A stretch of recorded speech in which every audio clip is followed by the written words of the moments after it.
Yayınlıyorsun. Hazır mıyız? Hazırız. Begüm, merhabalar, hoş geldin. Bugün size danışmadan Begüm sunumunu İngilizce yapmak istiyor. Eğer bir mahsur yoksa. Çünkü Metaverse dünyası çok yeni bir dünya, daha Türkçe karşılığı olmayan bir sürü şey var. Ve devamlı Türkçe ile İngilizce arasında bir gel olmamasını sağlamak için İngilizce yapmaya karar verdik. Ama anlamadığınız bir şey olursa net bir şekilde sorun lütfen. Bu arada konuşmayı da çok böyle resmi sunum ve bir bekleyişle izleme değil de bir diyalog haline getirmek taraftarıyla. Dolayısıyla sizlerin de sorularınızı, yanıtlarınızı konuşma süresinde bize iletmenizi isterim. Yani siz de burada oturuyorsunuz dolayısıyla. Ben de zaten keseceğim. Ama evvela Begüm bir girizgah yapacak. Çok kapsamlı bir konu. Bir saat içerisinde sığdıracağız. İnşallah. Over to you. Thank you so much for inviting me. And this is an amazing and inspirational place to be and talk metaverse because the contrasts are what makes it also interesting. To give you an overview about myself, I'm Begüm Aydınoğlu. I'm an architect and a meta-architect in the same time. So it is a new topic. Although it's a new topic, I have been involved in the metaverse industry since 3 years. And I am the co-founder of Ilizor, which is the world's first design-oriented metaverse technology company that is formed by architects. I am also founding partner of Sensory, based in Istanbul and Dubai, where with Sensory we are doing a concept house, basically, in the intersection of art, architecture and engineering, and virtual reality.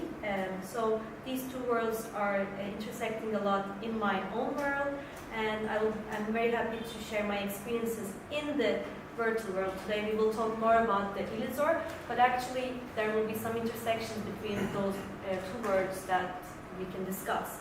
So when we say architecture, mostly so far we were always discussing it for the built environment.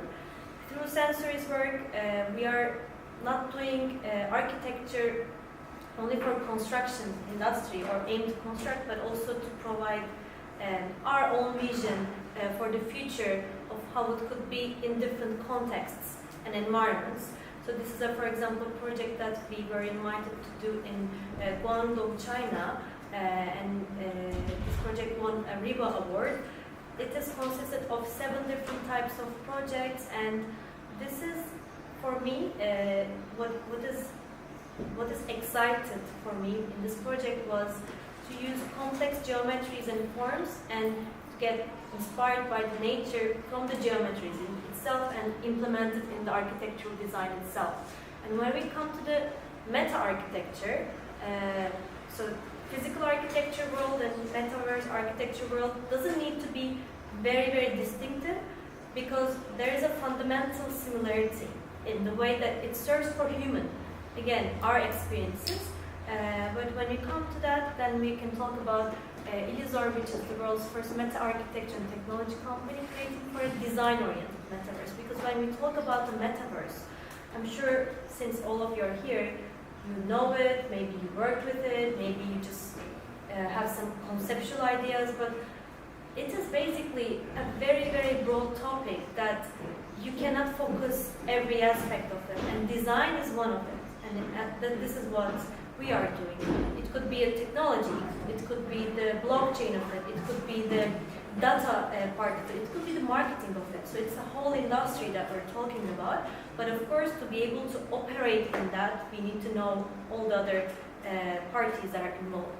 Ilizor is formed in Canada, so and a funny note, even our team members, not all of us, like even the co-founders, didn't form the company physically. It was a virtual setup. So slowly.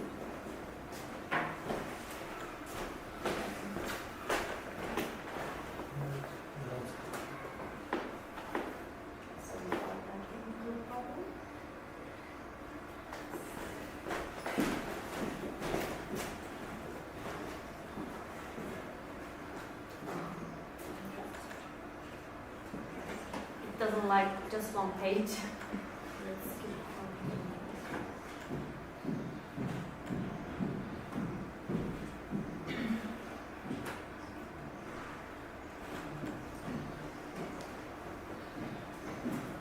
PDF yapıp öyle deneyelim.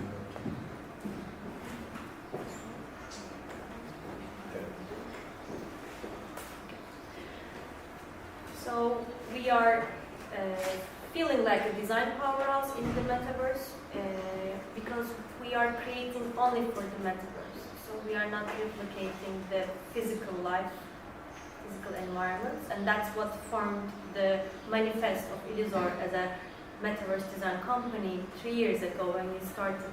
And in this world, it is a bit hard to adapt the visual language maybe because we have a specific visual language that we are creating for the metaverse, and when we're creating these experiences, sometimes it needs to be optimized, sometimes it needs to be created for the human experience, but every single item in the metaverse, including what we wear, what we have as an artistic headpiece, or even the master plan, even the city that we build, is part of the experience. So nothing is small or big. There is no scale in that sense of importance, because when you are there, you're with your avatar, and what your avatar wears is as important as the environment you are, because it's a 360 feeling that you have.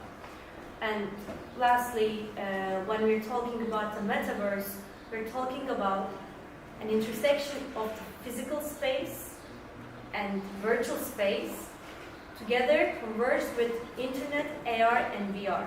So that means we are not only talking about a VR Google, we are not talking about any device. All of these aspects come together because you need a physical space to experience it, right? So even that's part of your experience. So internet is something that we cannot take out of it. So it is, and what we design for within this context is creating for design-oriented metaverse. But the physicality, can I ask you about that? You're saying that the metaverse is a kind of combination of the digital experience and the physical, and we've all become very used to the digital experience, and the digital experience is a two-dimensional surface, actually. And after a while, although I was very excited about it initially, because it freed us, in one sense, it gave us a huge freedom to work from anywhere, have this kind of dialogue right now as it is happening online, be able to contact 7.8 billion people with our activities. But how does the physicality combine in that sense? And how does the metaverse bring the physicality into the equation?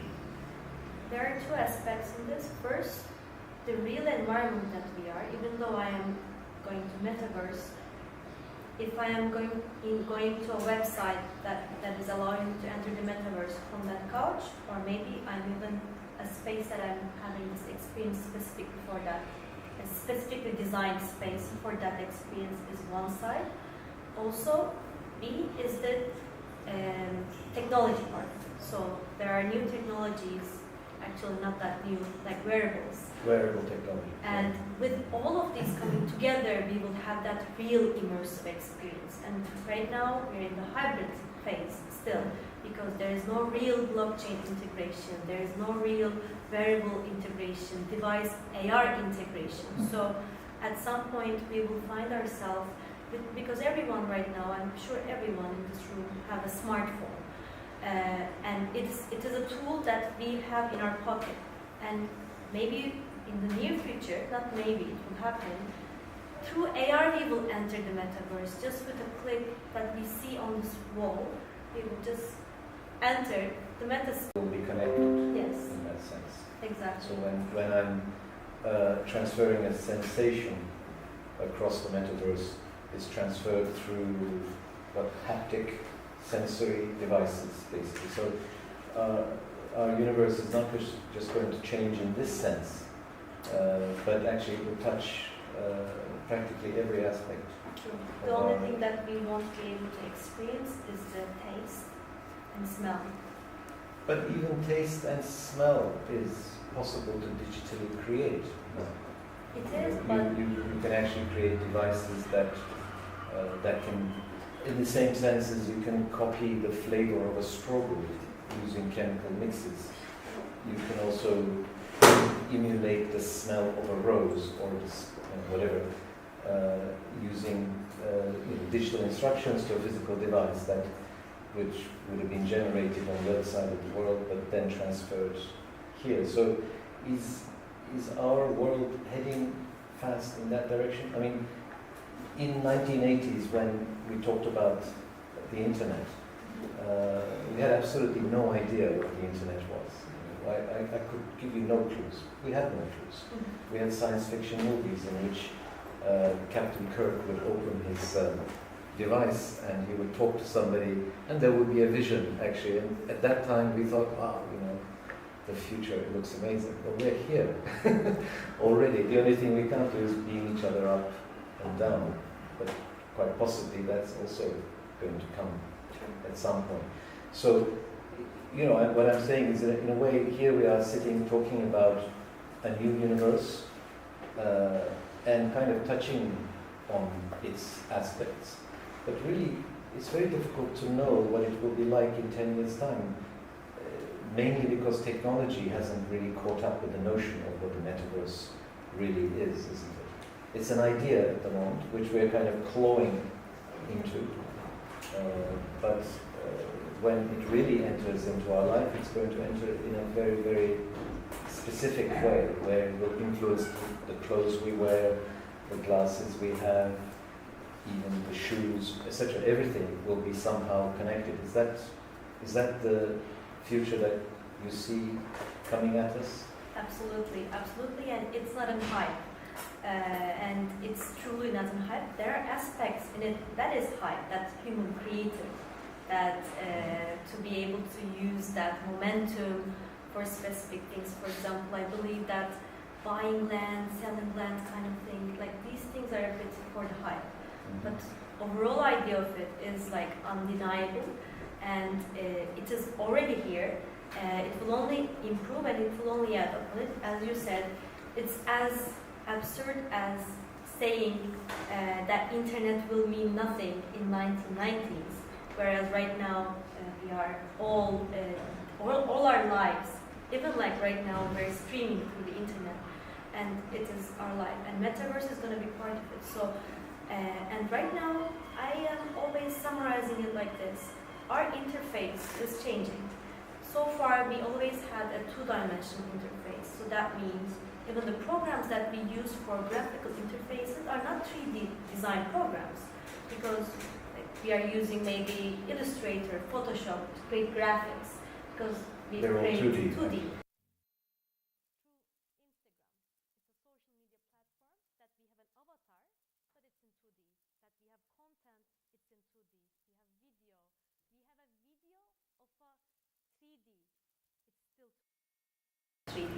And right now, through the metaverse, our interface is becoming three-dimensional. So imagine you're in a social media platform, but you're not scrolling down, but you're walking as an avatar. And your avatar is not sitting there on top of your profile, it is you. So the idea is the same. Like the idea, what are we doing right now? Maybe it would be a dream 10 years ago. But even 2 years ago, we wouldn't imagine we would be so able to get interconnected through Zoom or through other platforms, the way that we do our businesses. Even that interface is changing. But our behaviors are already changed. It's not because of the metaverse. Every year our human behaviors are changing. And being three-dimensional interface is also giving us that attention span time. So, as we are all aware, every year, even us, we cannot watch a video for a minute. We used to, a minute was a short time for us, maybe 2 years ago. For me, personally, I cannot watch even the voice messages in WhatsApp that you are now making it fast, because we don't have that patience anymore. I think metaverse will even increase it, because through my experiences, imagine you are in a space that gives you an information or an art. You are just looking around and then you are processing every information, walking, doing this, doing it differently. Then in a minute, you have more information that you could have in a two-dimensional interface. You would need to read, you would need to understand, but it is also going to change our, I think, other kind of behaviors. I mean, I find the sound of that incredibly stressful.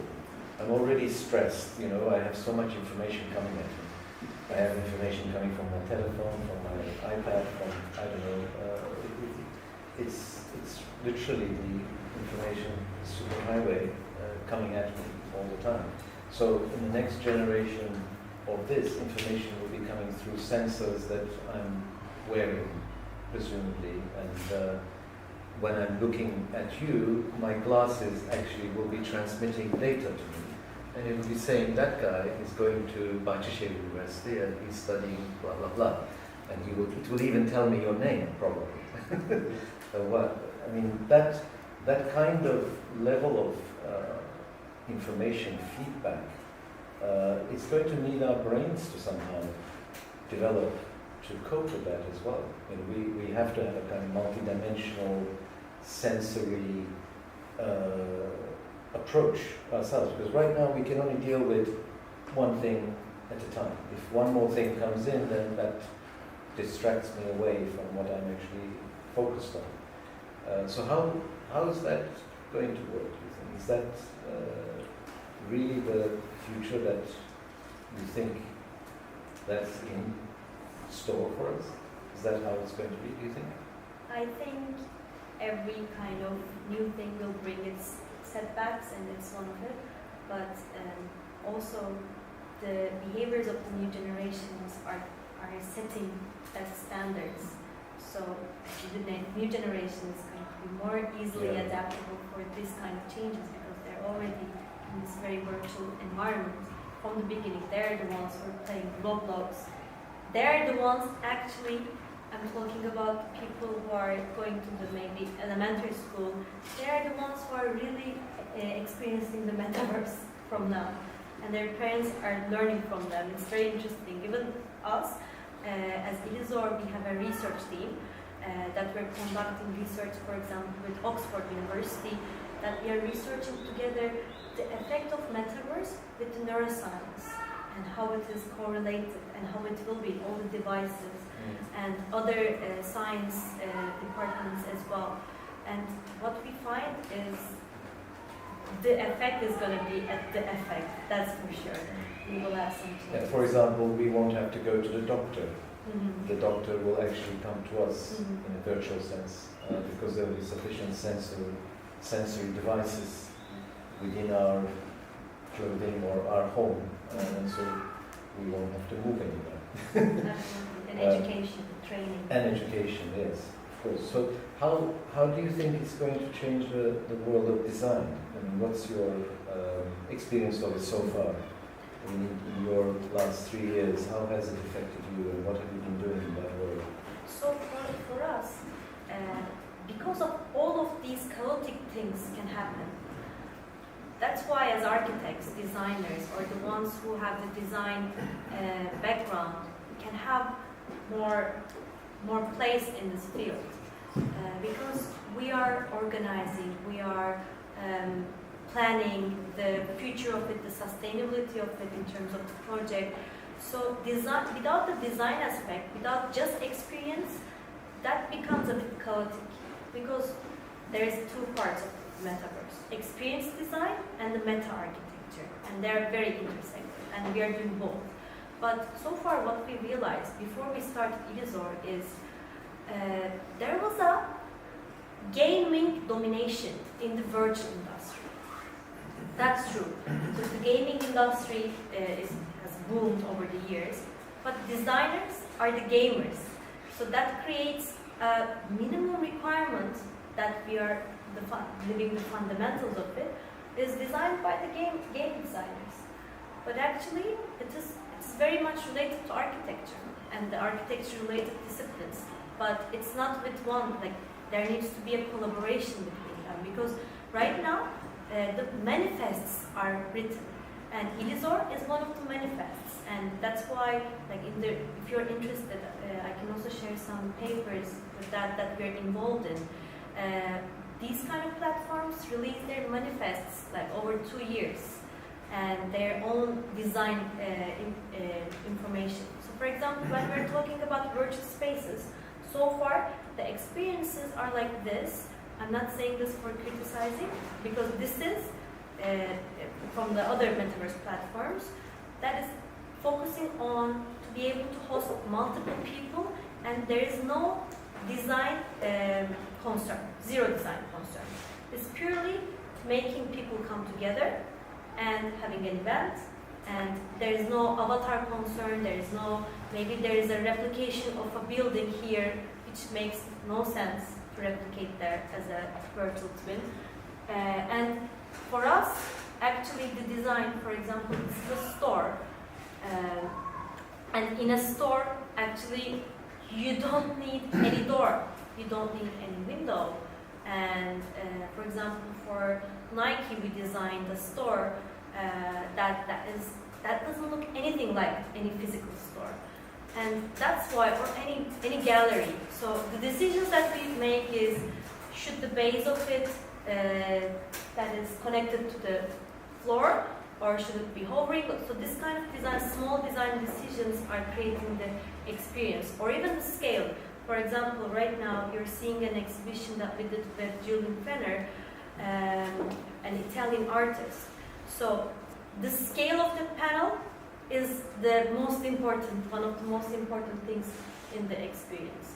So design is not only about that architectural envelopes or avatar design, but also that experience curation is very crucial, because, for example, here, architectural design is very important because it's purely an NFT exhibition space, a gallery that doesn't have any other functionality. But for another space, if it's an auditorium, it's something else. For example, again, the scale. And all of these things, it doesn't have any book. Like, you just learn it through the experiences that you create from the bad experiences that you did before, and lots of the tests over the year. And also the variations. So. But the designs that you're showing are your creations. Yes, all these are. So all of the stylization, as it were, the forms, the shapes, etc., they come from you personally as Begüm. Are you suggesting that in this kind of environment we will be specifically designing our environments, as opposed to the simplistic ones you put up with the caricature avatars? You're saying that the level of design at which we will enter it will be much more sophisticated, much more like this, where we can create much more tailor-made personalities, as it were. And the environments that we create can be much more, quote-unquote, creative in that sense, rather than defined by another person's vision, which is at the moment very limited. So in this context, how will you let the audience, as it were, the participants, take the design tools and to design their avatar or their environment, etc.? Does that mean I'll have to learn a design platform, and the elements of that design platform have to become second nature to me so that I can operate within that platform? Is that the idea? So, yes and no. Or will you be doing it? No. I mean, is metaverse in that sense, in that level of sophistication you're suggesting, is it going to be completely self-made? Is that the objective you have? Or will we have companies like Ulusor who are intermediaries to allow us to take it to that level? Will we have self-control, in other words, in that sense? In some projects, we are allowing that, but Ulusor is never going to be a company that is providing for other people to design on their own. So it's not like a design yourself kind of experience, but it's designing for brands, it's designing for institutions. even governmental institutions. So that means 100% created experiences for that brand, for that company, or for that institution, again, or individual, it doesn't matter. So that means it needs to be uncomparable, but also there is a main user space, which is public. Right now, still it's not public, but we will have another event, so you can all be invited if you can see our updates. But that space, we are providing it for custom experiences, small exhibitions. So not every project needs to have a custom metaverse built. So we are also providing resource spaces in the mentality or avatars. So there are two ways. But also, I want to make a point. The applicability. So I will open one image.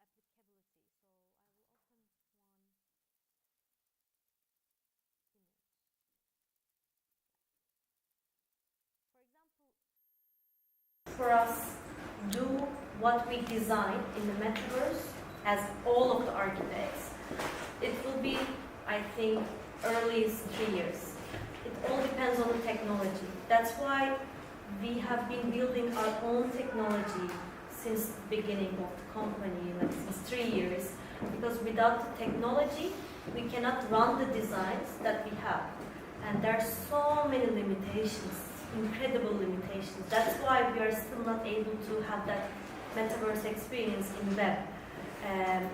It's very similar to physical life, physical architecture, because we can design that amazing idea that we have in our mind, but without the correct construction technology, without the budget of that construction project, it will never get realized, so you would be maybe compromising that, or even with knowing all of these constraints, you wouldn't even design that.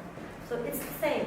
You know the constraints. If you don't have the technology to run it, then your design needs to be very, very minimalized, non-detailed. So don't think that it's a space that we can do whatever we want, whatever we imagine. Of course, it is triggering us to create and imagine more, separating us from the physical environment, but correct technology is very crucial. And we're not there yet, in any sense. Yes. To be able to make it public and make it more open, yes. We're actually quite far away. Right now there are 5 companies, and Izor is one of them globally that has this infrastructure and technology to be able to operate designs, complex designs, not like box designs, but complex designs, complex textures, complex geometries, with complex avatars, but I say complex like, again, non-cartoonish, high graphics, and immersive experiences. So that's... Which will involve wearing virtual reality glasses. Yes, of course. The immersiveness comes from that. Yes. At the end of the day. Yes. Well, just to summarize, I'm trying to grasp the dimensions of what the metaverse is. When Facebook first introduced their new brand, Meta, I had really no idea what they were talking about, actually. And they were obviously looking ahead to what you're talking about. So there's much more to come, I think, even on that available technology, which everyone is using right now. We are nowhere near the meta world that Facebook is planning to launch at us. But nevertheless, it has some very specific components already, and the components are a digital space. That's an essential starting point. Avatars. And the idea of digital real estate. This is something, a new concept, that the idea that we will become real estate holders in digital space, as it were. And as a device for implementing contracts, implementing agreements, implementing interaction between people, we need the blockchain as a component of that.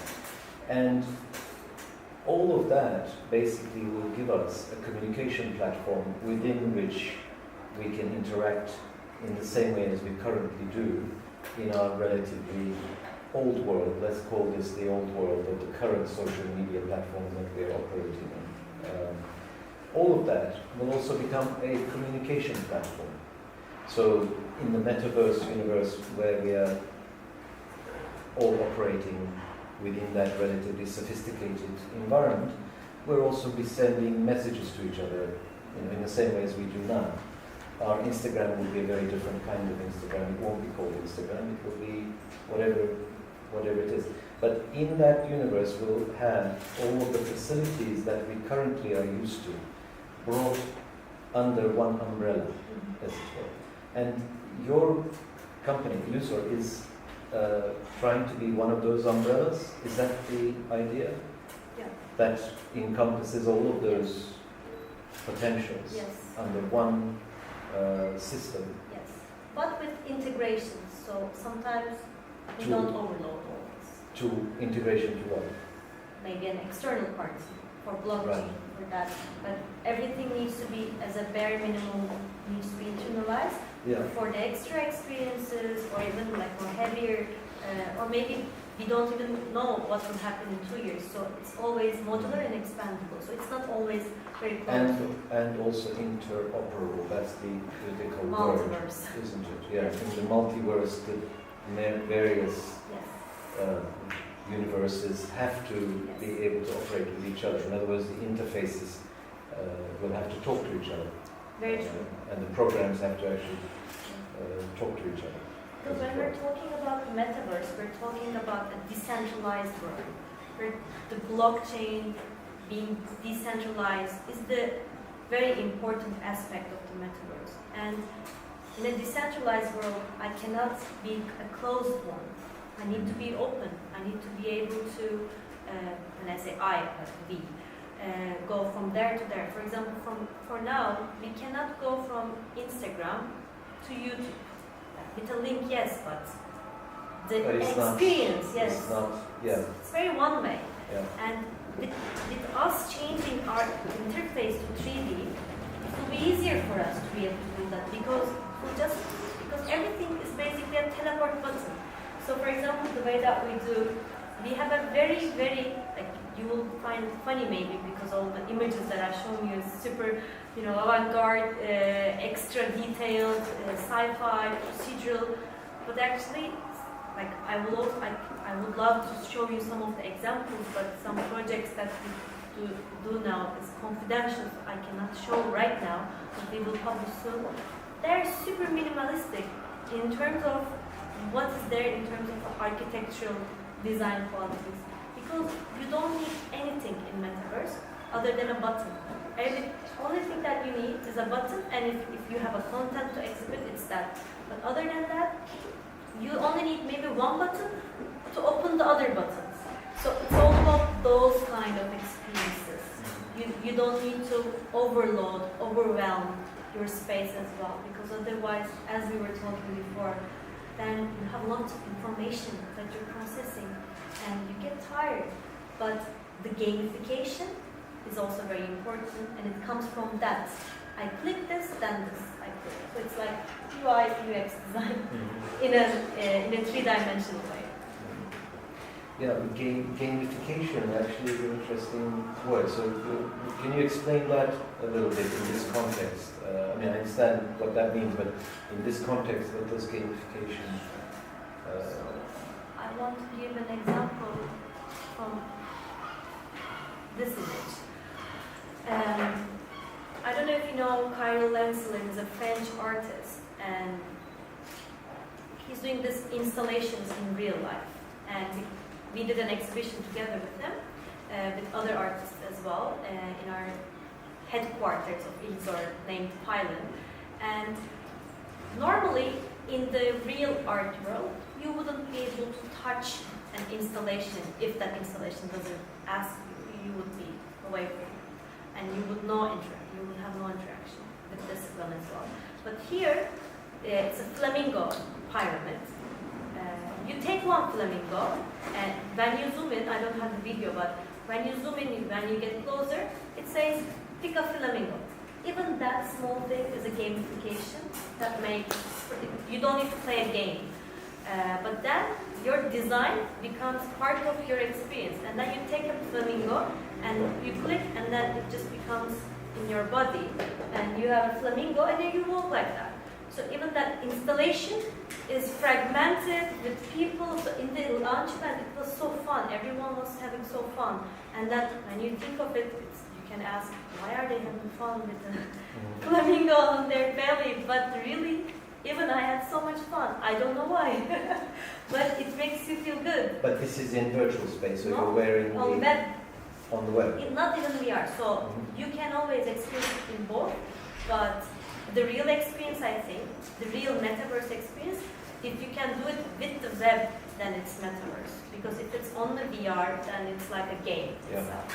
But the other catchphrase and kind of technological catchphrase that's entering into this is the idea of NFTs. So how does that work here? Is that a way of valuing digital assets that you can then sell, or so for example, is the NFT a kind of equivalent of a digital coin in that sense, or will digital coin also be part of this? I think digital coin is a way to be able to access the NFT. So they are connected like that. And NFT to be able to pay for it. Yes. As it were. Yes. So and right now our system is blockchain integrated. So you can connect your wallet and you can have all of these experiences, and you can buy an NFT with your wallet in your system, in your in-source space. NFT is a very, very important part of it. And again, that's not a hype. There are parts of hype, but there are some hype projects in NFT. Maybe that they wouldn't mean anything, but when we think of it, even in Turkish translation, like it's a contract that you make. So it's your signature. It's your signature. If you buy a house, you have a tapu. So it's your tapu, but in a digital way. So that's the name. It doesn't even need to be an art. It started with art because art is always that medium that people are experiencing in the fastest way. But the way that we will have clothing in our avatars, it's an NFT. That's why all of these very streetwear brands are the ones who are investing a lot of money in the NFT space, because every single thing is going to have a value there. And right now I can Google this image and save it, and it wouldn't matter if it's not an academic publication. It wouldn't matter if it's from me, from Ilizor. I can use it here and know it. But in the real metaverse life, this won't be happening. Every single thing will have an ownership. Every digital component will be actually valued. Exactly. In other words. Yeah. And your avatar design is one of it. That's why, as Ilizor, we don't design, or we don't do, lots of people ask us in the project to have a representation of the human body. But we have so much labeling, even in the physical way. Who are physical beings? Metaverse is the way that we get out of it. And even with Meta, Facebook, we will have those things. Like you will have those experiences in mass platforms anyway. I have my avatar, right? We all have our avatar there. So what's that good experience of it? So then you would start to say, it looks like me. It doesn't. Maybe I will decide to be someone else there. But then we believe art is the way that we can express ourselves in the metaverse. So that's why we don't do human design. So you said that no one will know who you are in a way in the metaverse, in reality, because you can actually create yourself. I mean, everyone creates themselves in the metaverse. Yes. They design themselves in terms of the environment, the avatars, etc. So there's a disconnect between the reality of the real world and the reality of the metaverse. So we're actually going to be disassociated beings in that sense. And that seems to lack truth. There's disconnect between who I am in the real world and who I represent myself as in the digital world. I can be anything I want. I can be superhuman, fly, etc. do all the things that I don't do in the physical world. But then goes beyond that, actually. We begin to interact with the others in that world. And truth will become important, Yes. right? When I interact with you in the metaverse, how do you know who I really am? Because we're only interacting in a digital sense. Mhm. So what's the mechanism for the reality check? Mhm. How will that happen? Blockchain. Blockchain. Yeah.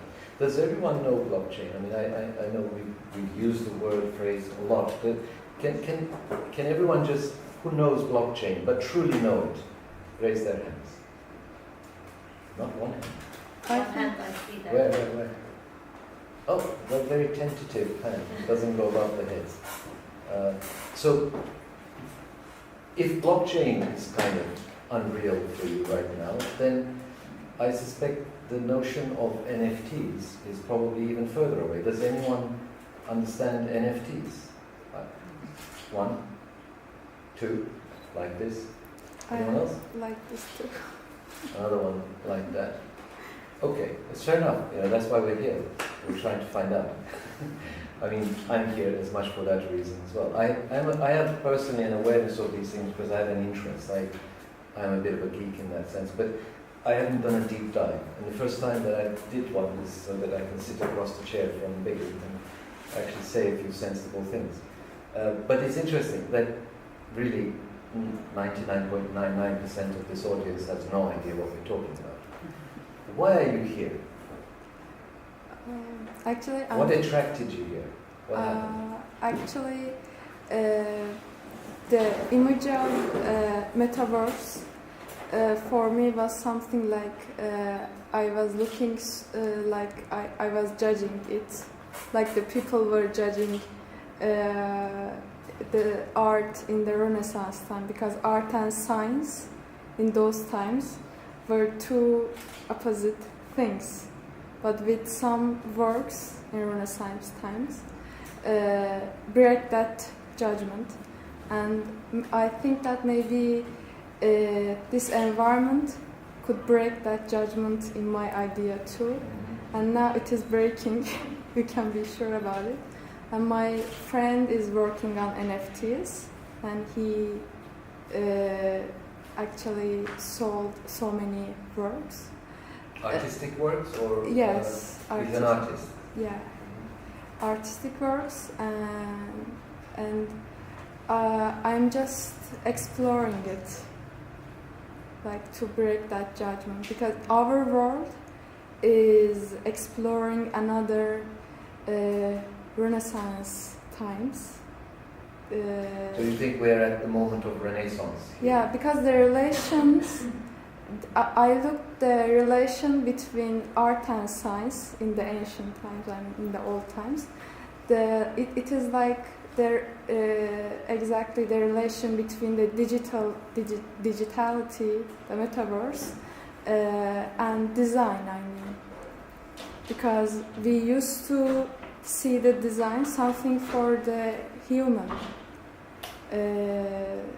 But this is something for our like avatars, something that we want to create our world. So this is something that we are drawing our own road. So I am really excited about it. Is that because you feel like you can somehow control it more? That you can now design yourself? Yeah, control it more. You can actually change yourself in a real sense. Yeah, exactly. But virtual sense. We can change something in our world, and maybe the creation of it can change it, and we can see the effects of it in our own world, I mean, in terms of the emotions and etc. So for me, that's why I'm here. And okay, well, it's interesting that nobody knows about the blockchain. I mean, I consider one person as nobody. Because you said you lifted your hand. You're the only one who lifted your hand. Blockchain sorduğunda tek sen el kaldırdın galiba, değil mi? Evet. So it's, you know, I'm kind of worried here a little bit because we're talking to an audience who's here interested in this subject, but actually nobody really understands it. I don't claim to understand it. I mean, I have a sense of it, but I don't claim to understand fully the blockchain, but I've read a lot about it because it makes me very curious. Because I think it is a renaissance moment that we're in here. We're in a rather long stretch moment, by the way. The moment has been stretched for the last 3 years, 4 years, because blockchain has been around for a relatively long period. I have colleagues, friends who are working on the blockchain, and I'm constantly saying, so what's going to happen next? Right? Okay, so we're there, I understand, but how is it going to affect my life? You know, in a real sense of the word. I understand that I can use it as a coin, I can buy things with it, etc. But beyond that, notions of the blockchain are actually about to change our lives completely. So there's something happening right now which I feel is in preparation. And all of this conversation actually is a kind of preparation. We're trying to find out what's going on, just feeling our way to this new reality that really very few of us actually really understand. So when that moment comes, what happens, do you think? You know, let's push ourselves 10 years, and hopefully by that time we'll know what's going on. We're now here like this. 10 years later, visualize this event. So what would be different in 10 years' time? Ben bir soru sordum ama. Ek olarak sormak istedim. Ekleyebiliriz, tamam. Okay. Blockchain ile beraber Web 3.0 falan da tartışılıyor ya. Ve Metaverse'ün de bu işin içinde birlikte konuşulduğu konular ama bunlar bir araya nasıl geliyor? O bilgiyi paylaşım yöntemi değişince bizim hayatımızda ne değişecek? Yani oturtamıyorum ben anlamak için. Biraz açıklayabilir misiniz acaba? Same question.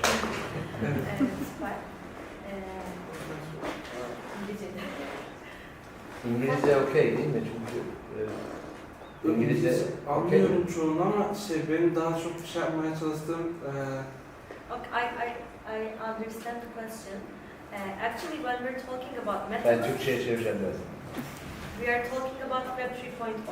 It's again, if you don't know the terminology, basically right now we're living in Web 2.0, and Web 3.0 is the next evolution of it. As we call the metaverse is the most important part of it, and the important part of Web 3.0 is that it is decentralized, which is blockchain with the blockchain integrations and everything.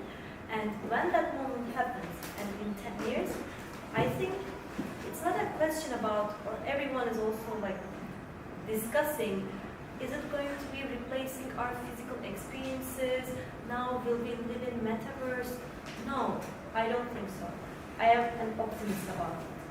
Because do we, for example, having online meetings through the virtual platforms right now, did it make me to, you know, to leave my physical space or to leave my physical environment? No. Sometimes yes, but sometimes no. Sometimes it gives you another space for you to be able to socialize. Maybe you are entering a meeting or meeting someone in Antalya that you wouldn't be able to do. So it gives you different ways of doing it. And I think in 10 years we will still be there, but maybe is gonna have its metaverse experience as well, and it will have broader people.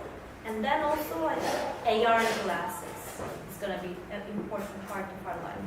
And I think the real metaverse revolution will happen with AR glasses. You know, that you see in the movies, or maybe you saw it from Google as well, that glass that is basically altering the physical space. Not like VR glasses that transport to a new reality. And I have like a VR glass, but I don't even use it. I don't like it. Because it's too heavy, it's too inhuman. Even the experience at some point I don't find it It's attractive. clunky. Yes, and it's not the future of us. I don't think so. It's the future of training. It's the future of XR trainings, etc. Education maybe for health, that kind of things. But overall, mass will have AR glasses, and there are massive investments in that area. So everyone will be wearing glasses. Yeah. I'm ahead. I was trying to get rid of them, but it looks like they're here to stay. Yes. But did we answer your question? But sen tatmin oldun mu cevap? Hayır, anlamadım. Anladım. Yani benim sormak istediğim tam olarak bunun altyapısını nasıl gerçekleştirebiliriz? Yani teknolojik olarak. Bir merkeziyetsizleştirmekten bahsediyoruz. Bilgi doğrudan iki birey arasından paylaşılmasından bahsediyoruz. Ama bunun nasıl gerçekleşeceği konusunda veya buradaki artık kural koyucuların kimler olacağı konusunda bir sürü tartışma var. Bunlar hakkında sadece düşündüğünüzü öğrenmek istiyorum. Ya da nasıl gerçekleşecek bunlar? Bayağı soru işaretiyle beraber geliyor. Şöyle, aslında bu internet devriminde ki en önemli oyuncular şu an bu Big Five, Big Six, Big Four dediğimiz şirketler işte. Amazon olsun, Google olsun. Zaten bu devrime öne olmuş ve bunun çok önemli bir parçası olan şirketler şu anda zaten günümüzdeki bütün bu yıllar içindeki süreci sürdürenlerdi. Farklı olarak bulunduğumuz şu anki duruma da bir eğer revolution diyebilirsek, buradaki en önemli şey bireyler yaptı bütün bu süreci. Yani tabii ki bu tartışılabilecek çok daha farklı bir konu, ayrı belki de bir konu ama bireylerin çok daha içinde olduğu, özellikle işte bu blockchain dünyasına girenlerle beraber çok daha gerçekten özünde decentralized ilerleyen bir süreç. Hatta bunu gerçekten yapmayanlara da çok büyük karşıtlık olan, yani işin özünde felsefesine karşıtlık olan. Ama tabii ki de mesela şu anda Microsoft Metaverse'e şuradan tamamen bunun eğitim alanını ben sahipleniyorum dedi. Google ben başka bir şeyin sahibi. İşte Apple hardware'e sahipleniyorum dedi. Facebook bunun VR'ını sahipleniyorum dedi. İşte bu Meta'da aslında bahsettiğimiz. Aslında bütün bu büyük oynayıcılar bir şeyi sahiplendi. Ama farkındaysanız onları yaratmadı. Yani onları oluşturan onlar olmadı. Bu sefer farklı bir dinamikler geliyor. O anlamda biraz gerçekten decentralized bir ağdan bahsettiğimizi düşünüyorum. O yüzden de hepsinin bir arada çalıştığı, ayrı ayrı merkezlerin olduğu merkeziyetsizlik kavramı da buradan geliyor. Şu anda hala öyle bir yerde değiliz. So, blockchain'in merkezsizliği meselesi anlaşılıyor mu? Anlaşılıyor. Böyle epeyce baş sallayan var burada. O enteresan. Yani siz el kaldırmayanlar başınızı şu anda bu yönde sallıyorsunuz. Daha evvel şöyleydiniz. Ama birçok kişi decentralization, merkezsizleşmenin ne olduğunu anlıyor gibi geldi bana. Değil mi? O zaman blockchain'i de anlıyorsunuz. Anlaşılıyor ama tarif edilemiyor. Büyük ihtimalle büyük sorun bu. Çünkü bence, yani ben de aynı zorluğu yaşıyorum, hayatınıza girmedi daha. Siz 15 sene, 20 sene evvel internet şudur budur diye dendiğinde de aynı şekilde başınızı sallardınız ama evet, internetin bir şekilde bir iletişim mekanizması olduğunu anlardınız gibi geliyor bana, değil mi? Yani blockchain de bence şu anda bir mekanizma olarak, bir potansiyel olarak anlaşılan bir şey fakat hissedilmeyen bir şey. Yani hayatımızda hissedilmeyen bir şey şu anda. Şöyle, yani ben blockchain'i epeyce kafa yordum. Yani blockchain'in önemi ya da merkezsizleşmenin önemi, karar mekanizmalarının tamamen bireyselleşmesi anlamına geliyor. Anlatabiliyor muyum? Yani mesela bankacılık dünyasında, örnek veriyorum sadece, bankacılık dünyasında siz hepimiz çeşitli merkezlerden hareket ediyoruz. Ben İş Bankası'nı bir merkez olarak görüyorum, Vakıfbank, Garanti Bank vesaire. Her birinin ayrı kuralları var. Ve aralarında da bir iletişim kurmak için, birisinden A'dan B'ye para transferi yapmak için o kapalı sistemleri açmak zorundalar. Ki bir şey olsun, iletişim oluşabilsin. Ama nitekim hepsi kapalı. Hepsinin bir sahibi var. Garanti Bankası'nın sahibini biliyoruz, İş Bankası'nın sahibini biliyoruz. Anlatabiliyor muyum? Yani blockchain'in sahibi yok. Asıl mesele orada. Yani sahipsiz bir şey. Blockchain'e herkes sahip. Bir anlamda internet de öyle aslında. Yani internete sahip olmak da çok kolay bir şey değil. Birisi Türkiye'nin internetini kesiyorum dese kesemez. Bir yerden keser ama oradan açılır. Burayı kestiği zaman oradan açılır. Blockchain de bence buna benzer bir kavram. Yani bu Information Superhighway dediğimiz sistemin sınırsız versiyonu. Yani decentralization benim açımdan bu anlama geliyor. Doğru mu tarif ettim sence? Bence çok doğru tarif ettim. Okay. O zaman aydınlanmış olduk. Yani. Ama ne yapacağız ben de şu anda bilmiyorum. Yani blockchain'le, yani ben de 2-3 senedir kendi açımdan bireysel olarak bir tasarımcı olarak bunu nasıl hayatımıza bir şekilde sokarız meselesini konuşuyorum ve soruyorum. Yani birçok araştırmacılarla konuştum. İngiltere'de birkaç bunu biraz daha böyle öteye götürmüş bazı insanlar var. Bilhassa yapı dünyasında. Yani benim aslında ilgimi çeken şey şu dünyamızda bir mimar olarak, bir tasarımcı olarak benim dünyamı nasıl kolaylaştırır, benim dünyamı nasıl çeşitlendirir, beni nereye götürebilir, beni ilgilendiriyor şu anda. Tabii onun ötesinde bireysel hayatımızı da çok farklı bir şekilde etkileyecek. Etkiliyor bu arada, isteyenleri etkiliyor. Yani o dünyaya geçenleri etkiliyor tabii ki bir şekilde. Ama nitekim bir noktada hepimizin üstüne gelecek. Yani nasıl internet de hepimizin üstüne geldi ve şu anda hissetmeden bunu yaşıyoruz. Sistematik olarak, yani bu decentralization gibi hiç kimsenin hakim olmadığı bir evren. Aslında en önemli terimi bu bence. Hiç kimsenin hakim olamadığı bir dijital evrenden bahsediyoruz. Dolayısıyla bizler bireyler olarak daha bağımsızlaşacağız. Daha karar mekanizmalarımız tamamen bize ait olacak. Giderek daha da fazla. Ve belki interneti düşünerek 30 sene evvelkini aklımıza getirirsek şu anda bulduğumuz nokta orayla burayı mukayese edersek o etki belirli. Blockchain'in sistemik etkisi bence daha derin olacak. Yani sistemik etkisi derken ben bankacılıktan bahsediyorum, idareden bahsediyorum, government'dan bahsediyorum. Yani devlet kavramı değişecek aslında.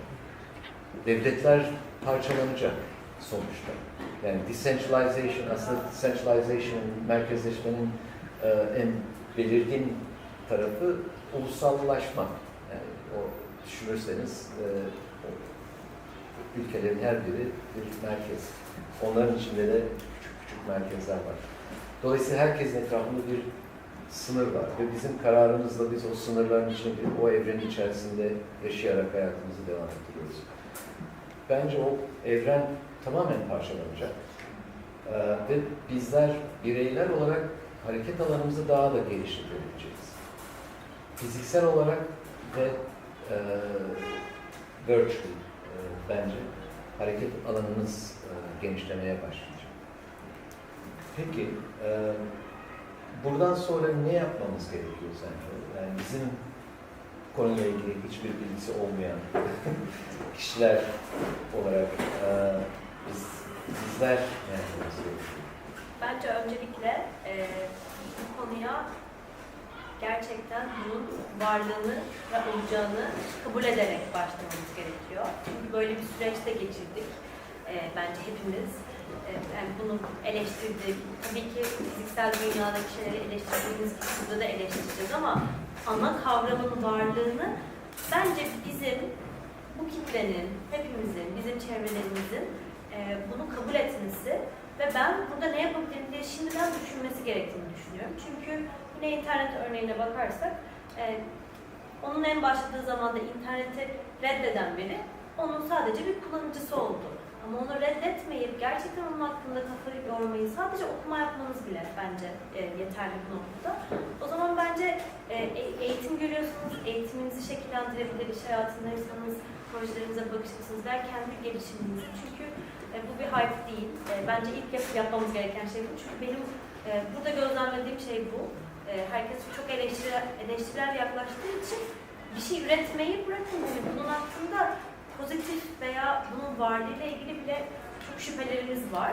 Haklı olarak tabii ki, çünkü bir anda ortaya çıktı ve bu da Facebook yüzünden oldu. Ve Facebook bunu bilerek yaptı. Meta'ya çeviriyorum dediğinde. Facebook hala Meta'yı açmadı biliyorsunuz. Bunun bir sebebi var. Yani neredeyse bir yıl önce bütün kamuya ben Meta oldum, artık Meta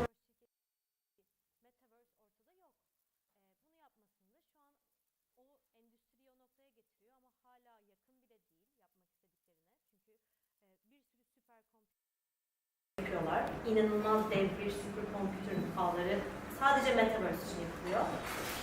Onlar da bunu hala ileriye götürüyor. Öncelikle bence şüpheci yaklaşacağız. İkincisi, Web 3.0'dan bahsediyorsak zaten blockchain'den bahsediyoruz. Zaten bütün bu blockchain para birimlerini, yani dijital para birimlerini kullanmak zorunda olacağımızı düşünüyorum ben bir noktada. Yani Sen kullanıyor musun şu anda?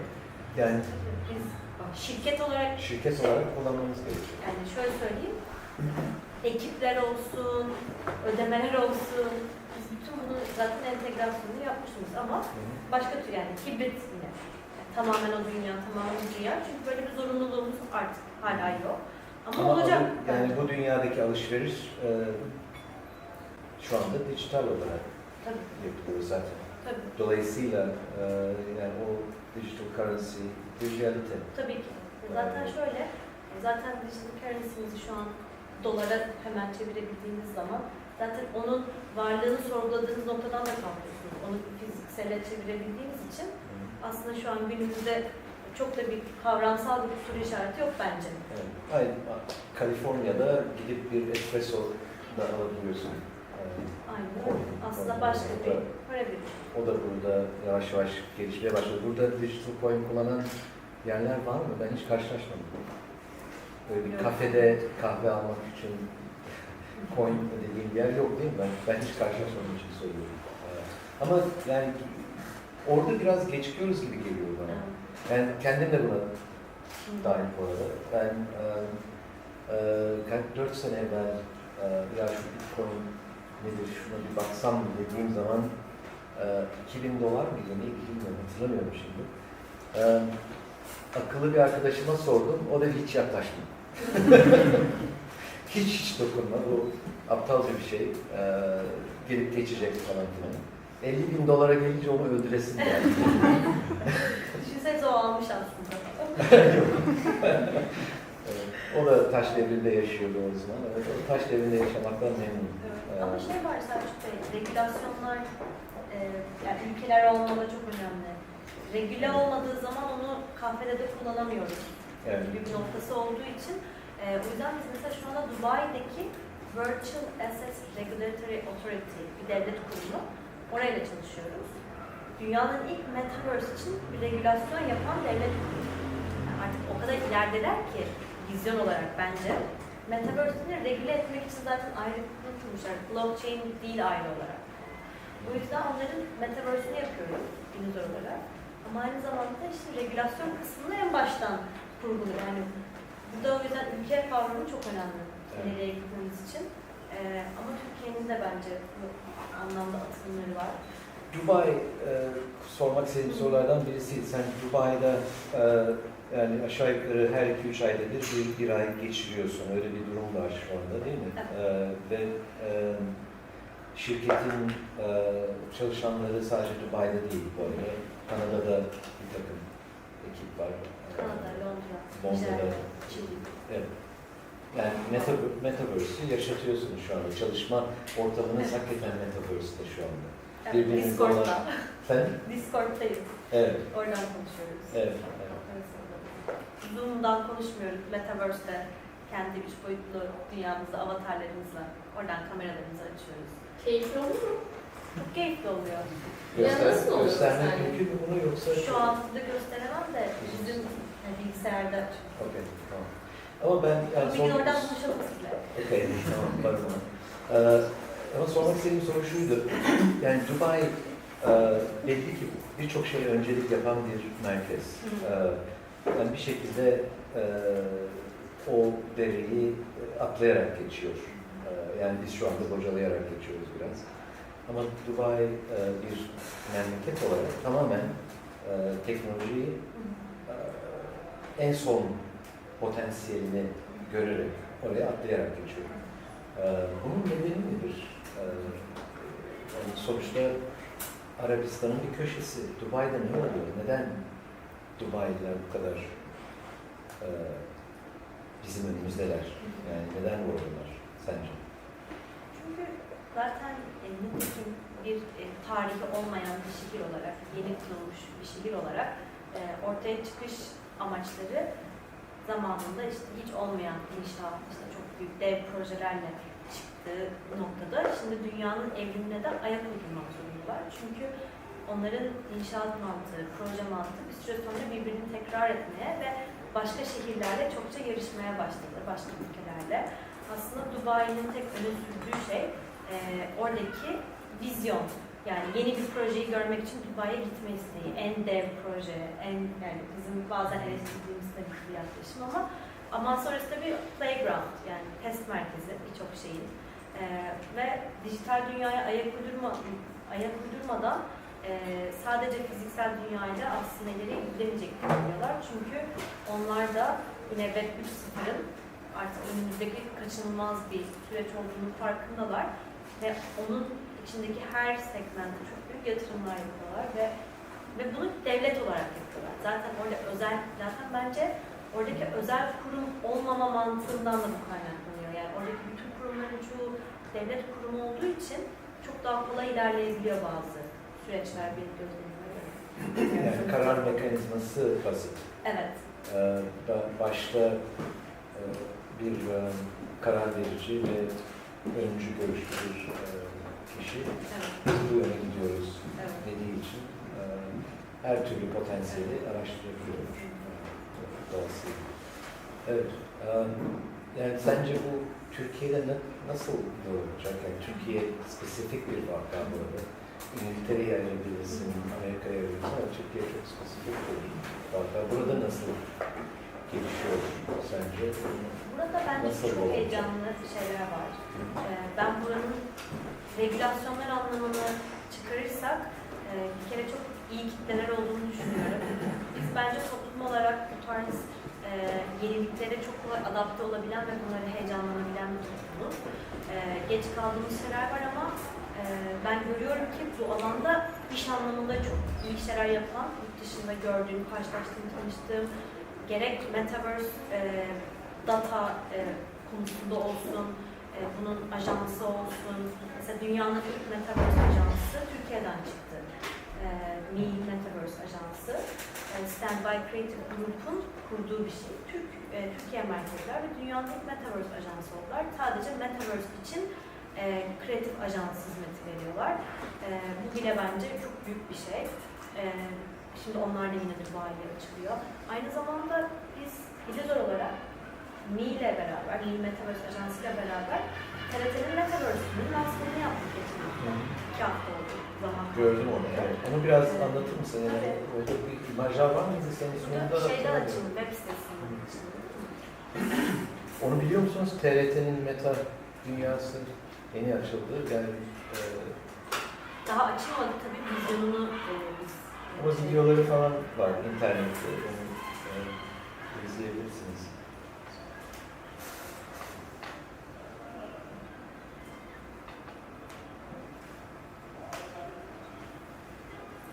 Bir şey sorabilir miyim? Tabii. Şimdi hani Metaverse dünyası diyoruz ya. Yani Metaverse dünyası diyoruz ya. Hep grafik görüyorum ben. Yani sanki bir render gibi bir şey. Yani bir tasarlanmış bir şey. Hani projeler için önceden tasarlandıktan sonra bir render alınıyor. Şöyle gözükecek falan. Ya onu görüyoruz. Onun içine nasıl giriyoruz acaba? Yani böyle yakalayamadım. Onu ben şöyle açıklayayım. Benim gösterdiğim imajların %98'i zaten onun içindeykenki deneyimlerden imajlar. Ama onun içindeki deneyimi sürekli açtığımız şey gibi değil.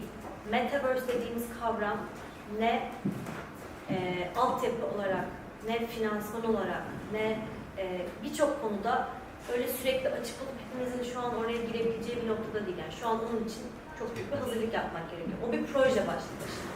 Sizinle daha önce konuştuğumuz şey. Yani bizim şu eventi, hadi gelin bizim Metaverse, bizim custom design edilmiş Metaverse'ümüzde yapalım dememiz başlı başına zaten bir proje. Onun tasarımı, ona optimize olacak, şey olacak. O yüzden bu deneyimleri açmıyoruz. Yani o deneyimleri o proje için özel açıyoruz. Örneğin TRT'nin lansmanında özel o grup için spesifik oluşturduğumuz bir linkten ve kendi web sitenize entegre edebileceğiz. Yani şöyle www.thecircle.com'a girip Metaverse deneyimine girebileceğiniz bir teknolojisi var Illuzor'un. Yani girme konusunda webden girebilirsiniz cevap olarak. Ama şu an gördükleriniz zaten o deneyimlerden görseller, videolar. Sen bunu göster, ben bir şey daha söyleyeyim. Tamam. Bir bunu söyledim. TRT'nin lansmanı ilgili mi? Ben çok mutlu oldum böyle bir proje geldiğinde. Onlardan mı geldi tabii? Evet, yani biz zaten görüşüyorduk. Çünkü medya sektörü Metaverse'de çok önemli. Çünkü biz şu anda BBC ile de görüşüyoruz. Bu medya şu yüzden önemli.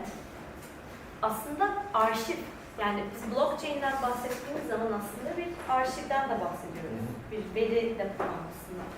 Ve bir medya kanalı, hele ki bir devlete ait, yani şöyle düşünün, Cumhuriyet'in tarihinden itibaren TRT'nin nasıl bir arşivi var? Yani her türlü hükümetten bağımsız olarak işleyebilen bir kurum. Dolayısıyla müthiş bir arşiv. Sadece bunun blockchain'de depolanıp bunun bir deneyime çevrilmesi bile başlı başına en önemli fonksiyonlarından biri bu projenin. Yani onun değerinin dijitale aktarılması. Onu yaptınız mı yoksa o... Bu lansman bu sürecin başlangıcı. Bu 3 yıllık bir proje. Tabii, çok büyük bir proje. Hatta 3 ile 5 arası. Evet. Ama hani bu vizyonun lansmanıydı. Proje içerisinde sürekli şeyler değişecek. Yani dediğim gibi bu bir Başlangıç. biz buradayız. Zaten bence yapmamız gereken de biraz bu. Yani burada olduğumuzu şu an daha başında denemeleri yapalım. Bu arada fail edebiliriz. Biz böyle düşünüyoruz yani. Sesi var mı? Açılmıyorlar. Buradan ses açabiliyor musun? Bilgisayar kendi sesi kapalı galiba. Ona bakabilir misiniz?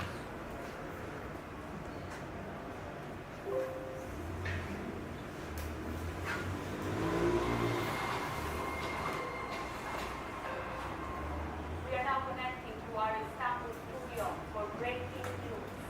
Retournons dans nos studios à Istanbul pour suivre les flash infos. Alt yazı açabiliyor musunuz? Good evening.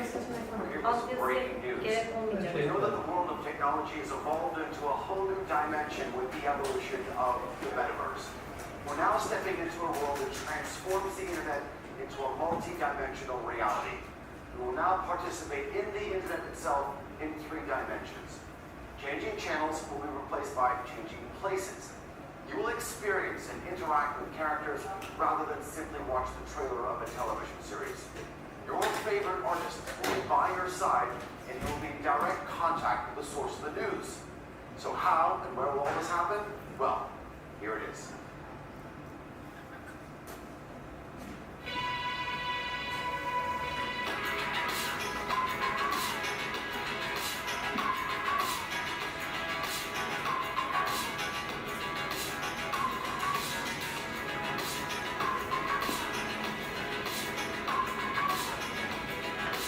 Bu mesela işte bu deneyim tasarım dediğimiz bir küreden aslında çok katmanlı bilgiye ulaşabilmek veya renk değiştiren bir sahneler. Yani bunlar projelerde bizim aslında mimari olarak da kattığımız teknik detaylar aslında. Bunların çünkü her biri kod.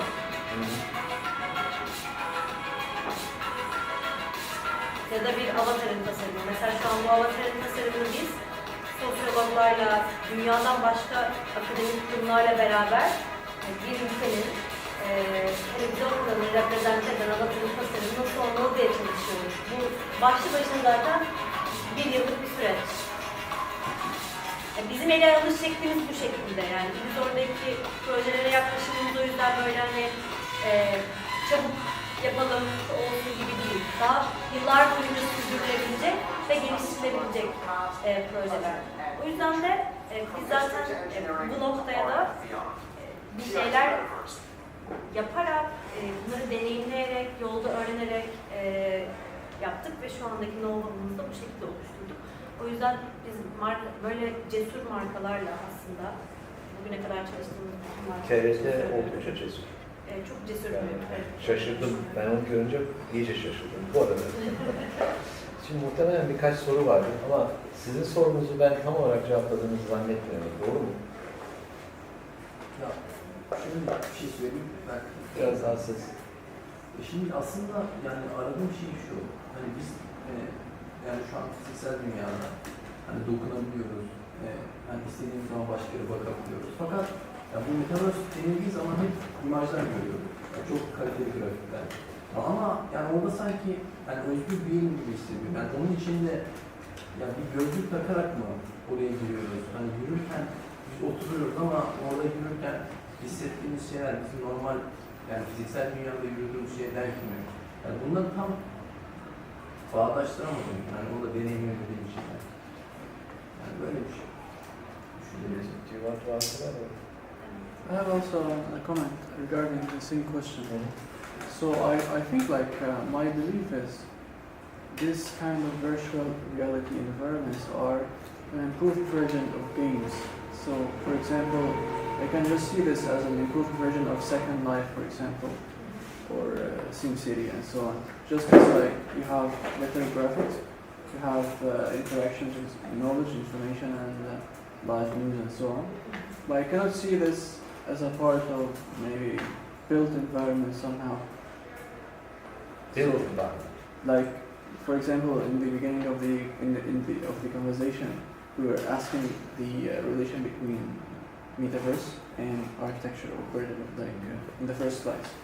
But I don't see any relation with that. It's just a game, like the board. Sorry to cut you off, but you said the built environment. So in what sense do you mean the built environment? So for example, like maybe you already know that this Midjourney things, it's just shown up, and it really made me start questioning the architecture, the future of architecture, or this artificial intelligence application in architecture. So it has a really strong bond between them. But for metaverse or laser and architecture, I see them as three different ways. Laser and metaverse is just an entertainment process. Architecture will still be architecture in some different field, maybe. So now, I don't know, maybe I misunderstood it, but I see laser and metaverse, entertainment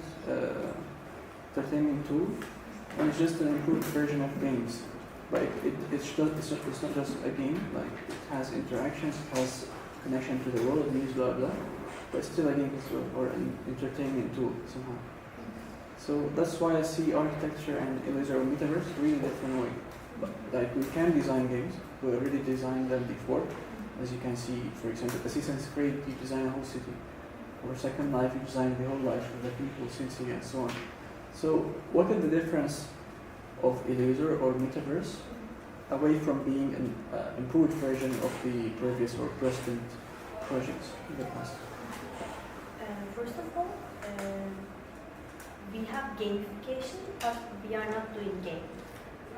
This is also a theoretical discussion. And that's what we are avoiding, because we can create a meeting room specifically designed to be able for a company for their meetings. And would that be a game for you? Maybe no. Of course not, yeah. But it would have a gamification.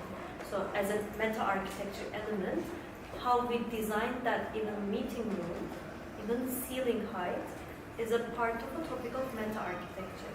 The reason that I'm saying, for example, in the virtual environment, you don't actually need a floor or a ceiling, right? Mm-hmm. But also you don't need a column and you don't need a couch. But how are you then designing that meeting room? how even that is part of the meta architecture. And then how are you, do you really don't do this floor or ceiling? When you don't do floor, even though you don't need it to be stand, you lose your orientation. You lose your orientation and you feel lost. And the ceiling, it is helping the lighting of that scene. So the reasons that we use those elements in physical life changes in virtual life for their purposes. But we are not creating games. We are creating meta architecture with gamification. I'm sorry to cut you. I didn't mean that you are designing a game, but I mean that you are using the same principles of game design. Mm-hmm. So what are the new thing that you're offering? The new thing is within the game design, for example, we don't think about that sustainable experience because game has a purpose to entertain a person, but then you have a scenario. You can have a space that doesn't have any entertainment purpose. It can be pure informative and it can be ever evolving. But gaming and meta architecture is very intersected. So we don't need to separate it 100%. They have lots of spaces that they're intersecting. But where we are differentiating is creating that master plans, that experiences with meta architecture mindset. If it's just a game, then you need to have a purpose. But what do you do in a space that you don't have any purpose, like that script, that scenario? Because I think the metaverse, I understand digitally, will come alive. It's already come alive. The communication systems, the foundations of it, the infrastructure, call it blockchain, whatever, all of that has actually come about. It's now in its developmental stage. But I think when the moment that we individually will begin to interact with it will change rapidly when someone like Apple actually says, okay, now it's time, because we have the bandwidth, we have the capacity, and we have the software, we have the coding possible for us to actually create some physical devices that can extend our physical being into the metaverse. Until that happens, you and I will not feel it, because this is not enough. You know, it's frustrating, actually. That's all you can do with this. But I found it quite interestingly illustrated. I watched a video by an Indian lady who was talking about the metaverse. So what is the metaverse in, let's say, 10 years from now? So I'm calling my son on the other side of the world. Okay, he's living in America and in India, and we're having a conversation, and he tells me that he's just won a competition and he's very happy, etc., etc. And normally, all I can say to him in the telephone or on Zoom is, well done, it's great.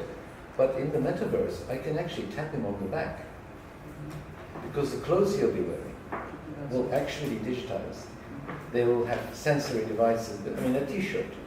I know that it sounds stupid to say it, but literally, a t-shirt or a pair of shoes will be actually sensory devices integrated within them. Our glasses are the most obvious one, because the way we view the world is clearly through our eyes, but the way we sense the world is our touch, our smell, etc.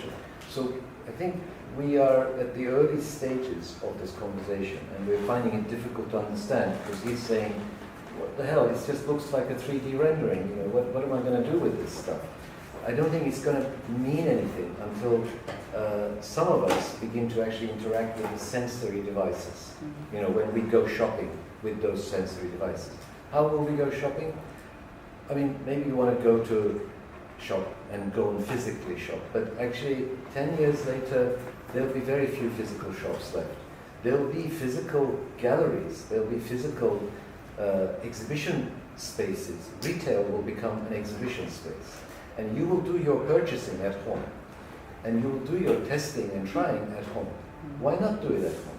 I mean, I hate going into a shop and taking my clothes off and trying things on. But actually, in the metaverse, like it or not, you'll be sitting at home. And what's the implication of that? You have much more time to do the things you like. actually. That's hopefully the theory. I mean, the way I have experienced the last 3 years has proven that case, because we all locked down, closed, and then started working again. We started working again with these things, and we started to interact. It's amazing how the digital environment filled the vacuum of our needs.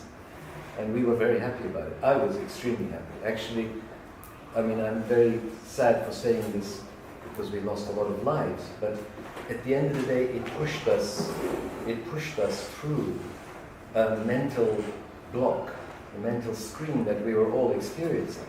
And we realized actually our time can now be multiplied. You know, I mean, I personally have twice as much time for leisure than I did, maybe 3 times. I haven't measured it yet.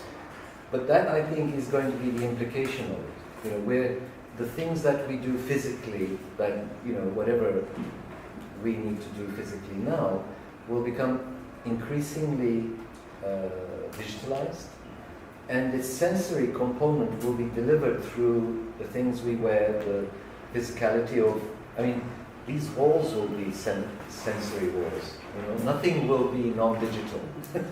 Even the columns will be digital. The columns will feel your touch. You know, and everything will have an address. Naturally, the Internet of Things. You must have heard of the Internet of Things. Yes, everything will have an address. You know, so it will become almost molecular. You know, that addressing, the potential to address physical substances will get to the molecular level eventually.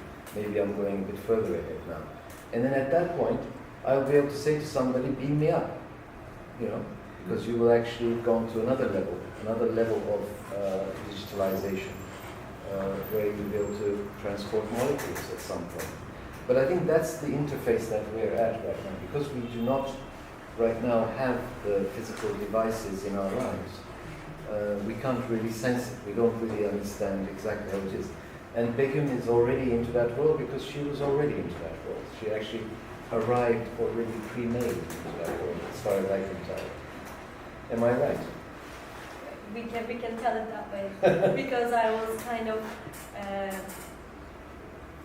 thinking about how I would be able to implement the design set I have in my mind to the physical built environment, and I found out that I'm not that interested in that. That's actually how it all started for me. In terms of the profession side, like regardless of the idea of the metaverse.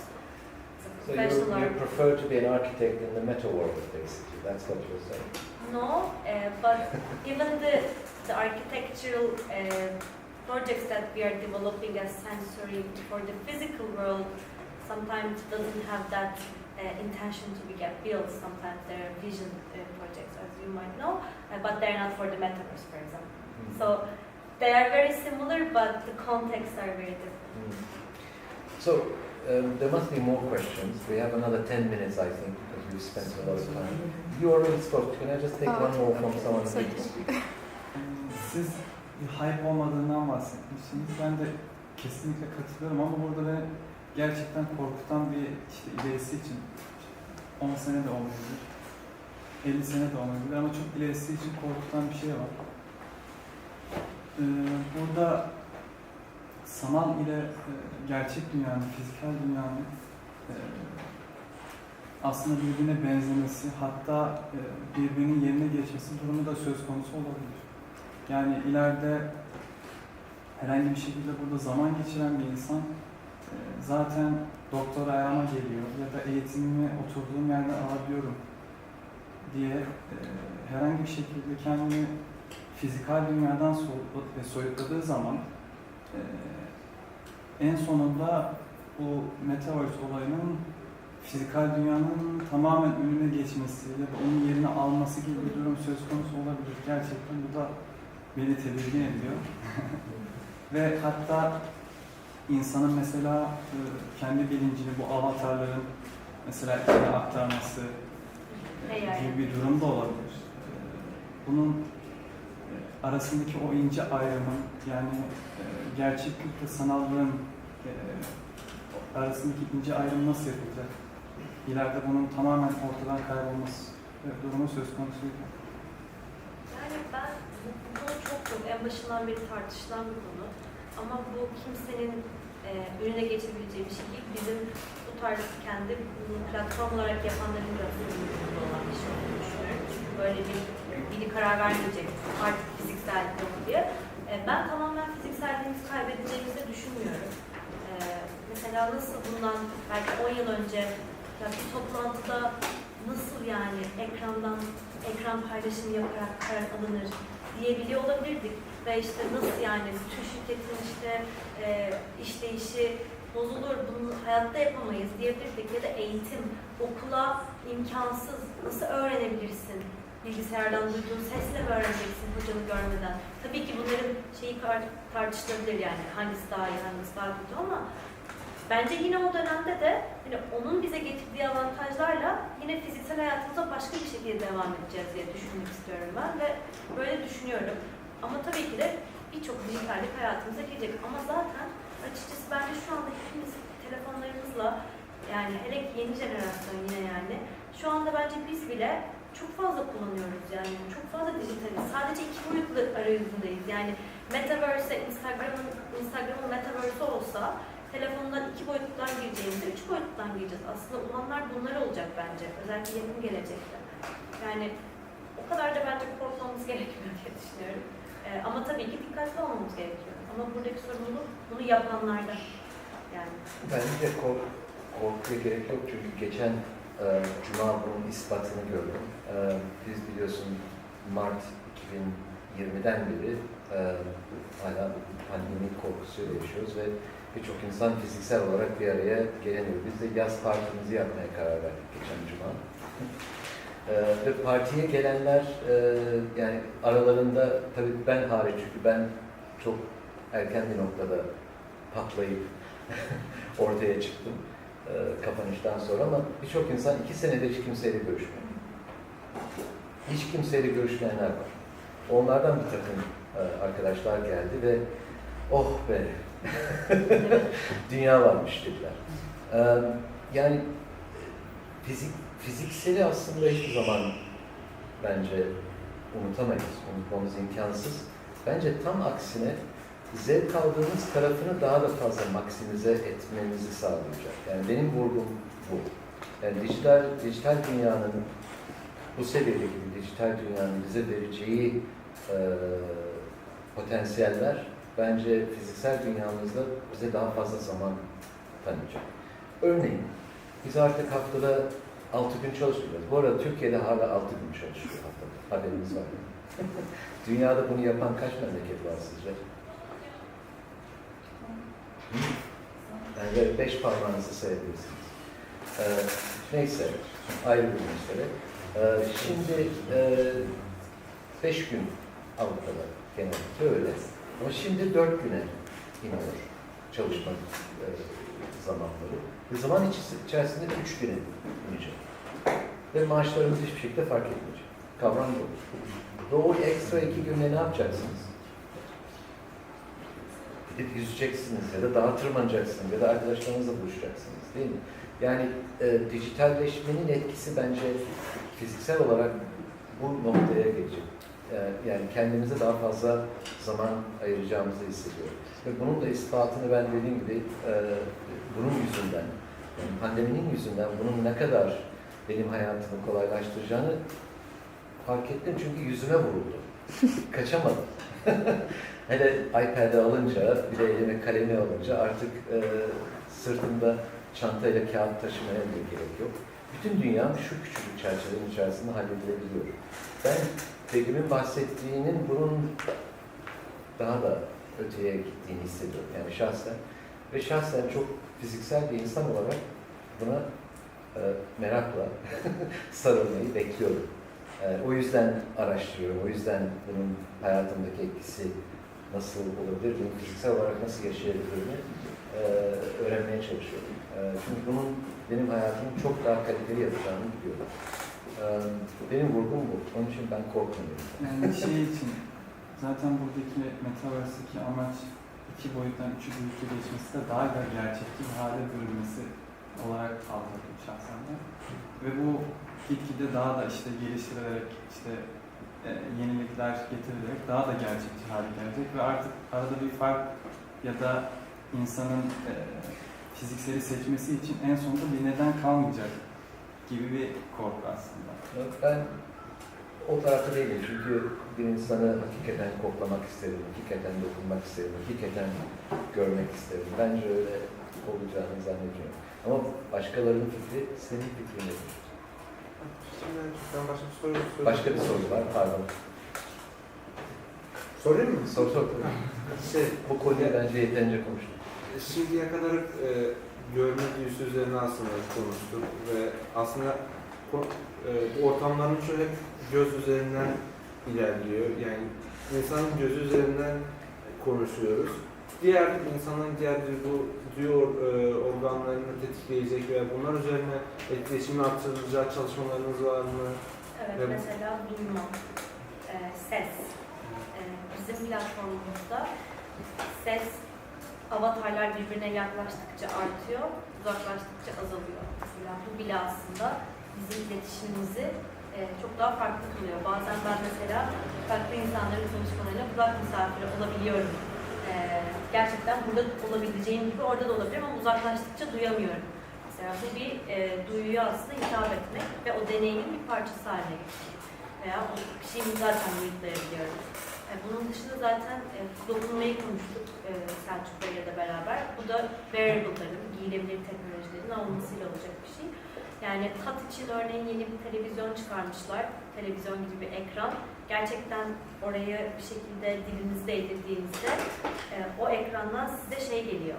Yani bilgisayar ekranını dilinizi değdirdiğinizi düşünün. Oradan bir şey alıyorsunuz. Gerçekten böyle bir şey var. Japonlar bulmuş. Ama yani tat ve koku hep simülasyonla olacak şeyler aslında ve diğerleri de bir simülasyon ama onun verdiği hisle yani tat ve koku bir de beraber çalışan bir şey olduğu için o ikisi tam entegre olması bu sisteme biraz daha zor gözüküyor. Ama zaten herkes bunu aktive etmek için gerçek çalışmalar yapıyor. Ben de bir şey sorayım. Bitirelim mi? Bir soru daha alalım, bitirelim bence. Kaç soru var bu arada? El kaldırır mısınız? Kaç soru var? Şöyle süremizin sonuna geldik de normalde. Sohbet keyifli ama kusura bakmayın. Yani normalde 1 saat gibi düşünmüştük. 1,5 saati de açtık. Onun için böyle yavaş yavaş toparlamak gerekiyor. Evet. Videomuzu sonra edit yapabiliriz. Soru kimden gelecek? Hemen sorayım o zaman. Evet. Web 2 ve Web 3'ten bahsetmiştik. Web 2'de işte bence Web 2'deki tehditler Metaverse yani Web 3 dediğimiz noktaya aktarılabilir. Bu tehditler neler? Bir dolandırıcılık, 2 işte daha insanların kendini korumakta zorlanabileceği durumlar. Metaverse'te bunun hem mimarlık ne boyutta korumasını yapacak? Metaverse'te bir merkez olmayacağından ve bir serbest alan olacağı konusunda düşünceler var. Bu tehditler Metaverse'de nasıl önüne geçilecek? Mimarlık bunun ne tarafına dokunacak ve bunun için ne çalışmalar yapacak? Yani herhangi bir çalışma var mıdır? Takip edilen bir şey var mıdır? Çünkü araştırdığımda çok fazla bu noktaya değinilmiyor. Daha çok duyu ve daha yenilikçi, daha gelecekçi düşünceler var ama hiçbir zaman bu korunma kısmından ve tehditlerden bahsedilmiyor. Bunun hakkında nasıl çalışmalar var? Aslında çokça bahsediliyor. Sadece bunun uygulamaya geçmediği için bu anlamda aslında bence çok mimarlık konusu değil, meta mimarlık konusu değil, Metaverse teknolojilerinin konusu. Örneğin Filizor olarak bizim açımızdan biz bir platform sağlıyoruz, o teknolojiyi sağlıyoruz. Bütün o bahsettiğimiz şeyler daha çok onun konusu ama işin tasarımını etkilemesi dolaylı olabilir. Ama mimarlığın çok bir konusu şu anda değil bence. Birazcık teknoloji, serverlar, işte buraya bir dolandırıcılık olabilirse işte oradaki o zaman o kişinin aidiyeti gerçekten doğru aktarılabilmiş mi, aktarılabilmemiş mi? Metaverse hukuku, yani biz her yaptığımız projede tabii ki çok böyle detaylı, kapsamlı bir sözleşme imzalıyoruz ve içinde Metaverse ile ilgili maddeler var. Örneğin TRT'nin Metaverse'ini yapıyoruz. Başka bir ülke buraya gelip hacklerse ne olur? Bu Metaverse'ünün sorunu ve 2.0'ın sorunu. Yani Web 2.0'ın sorunlarını zaten sanki yeni bir sorunmuş gibi Web 3.0'a aktarmak da bence çok doğru değil. Çünkü o sorunlar orada varken hani orada da olacak. Orada çözümü olmayan şeyler ya da onun çözümü neyse Web 3.0'da da olacak. Sadece üstüne eklenmeye devam edecek. Birazcık da yolda öğreneceğiz. Bence blockchain bunların hepsini çözüyor. Yani bu dolandırıcılık meselesini blockchain tamamen çözüyor. Yani blockchain'in anlamını eğer yani tam köküne kadar gidersek, blockchain'de her bilgi herkese, yani decentralization'ın, merkezsizleşmenin anlamı bu. Yani sendeki bilgi bende de var, onda da var. Yani hiçbir şey yok. Hakikatin dışında bir şey yok. Anlatabiliyor muyum? Yani o kavramda, o çerçevede uğraştığın platformda diyor. Tabii ki daha da genişledikçe o platformlar birbirlerine geçecekler ve aralarında sınırlar kalmayacak ama her neyse girdiğin Metaverse Üniversitesi'nde o platformda eğer blockchain aktif ise o zaman dolandırıcılık hemen hemen imkansız. Yani bir parayı kaybetmek imkansız. Paranın izini kaybetmek imkansız. It's absolutely impossible. Yani hiçbir şekilde dolandırılamazsınız. Ve siz de dolandıramazsınız. Yani bana aslında çekici gelen tarafı oydu bu arada. Blockchain'in ilk sevdiğim tarafı open contracts. Her şeyin açık olması beni çok heveslendirdi. Ama onun fiiliyatını daha yaşayamadık. Onun için biraz hevesliyim o konuda. Bir soru daha ondan sonra. Olmaz.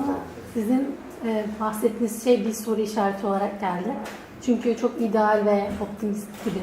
Hani her şeyin açık olması.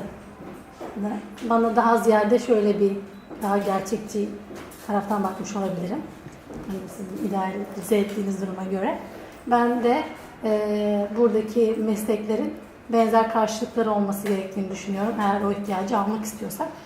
Yani mesela etik konusunun orada da gündeme geleceğini, hukuk konusunun orada da gündeme geleceğini, biz şu an konuştuğumuz tarafın meta dünyasının, işte Begüm'ün de bahsettiği gibi, hani mimari tarafı üzerine konuştuğumuzu düşünüyorum. Bir sağlıkçı olsaydık da ya da bir hukuk veya bir finans olsaydık da onu konuşmamız gerekecekti. Yani her şeyin open source olacağını düşünmüyorum.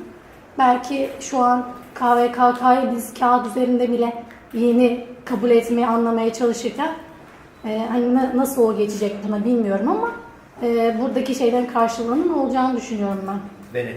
Denetimin gereksinim olacağını düşünüyorum. O evrene ait bir denetim sistemi.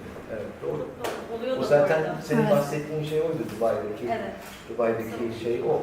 Yani, İnsanların yaklaşma mesafeleri gibi. Yani aynen. regülasyon, hukuk, etik, yani antropoloji, sosyoloji, psikoloji, bütün hepsi nasıl internetin de bir noktada belki de konusuysa burada daha derinlikli. Çünkü işin içine yeni blockchain teknolojisi de girdiği için yani bizim imzalama yöntemimiz de değiştiği için aslında hukuki ve etik tarafı da orada olacak. Ama bunların hepsi o yüzden hani mimarlık konusu olmayan şeyleri de mimarlık konusuymuş gibi düşünüp korkmamıza da gerek yok. Yani birazcık da her şeyi üst perdeden bakıp yani kendi alanımız neyse oraya da bence yoğunlaşabiliriz bir şey üretmek istiyorsak. Çünkü o kadar yeni ki her şey, bilinmezlikler içinde böyle korkup kaybolmamalıyız ama tabii ki bir yandan da kulağımız hep açık olmalı diye düşünüyorum. Belki gaming'den de ayıracak önemli nokta bu olabilir diye düşünüyorum. Çünkü gaming'de böyle bir sorun yok. Aynen öyle. Amaç sadece eğlenmek olduğu için hiç böyle bir problem yok. Okey, bence daha da fazla soru vardır ama durdurmamız gerekiyor Hakan'ın dediği gibi. Çok teşekkür ederiz. Ben çok teşekkür ederim. Yeni bir evren açtın bize. Çok keyifliydi. Çok teşekkürler. Ben de çok keyif aldım. Benim merak sağladığım bir durum. Biraz daha konuşacağız bu konuda muhtemelen ileride. Sizlere de teşekkür ediyorum. İlginize teşekkür ediyoruz. Lütfen paylaşın. Buradan çıkar çıkmaz paylaşın. Daha da tanınsın bu platform ve sizleri bir dahaki sonraki eventlerimize, etkinliklerimize bekliyoruz. Teşekkür ederiz. Biz teşekkür ederiz.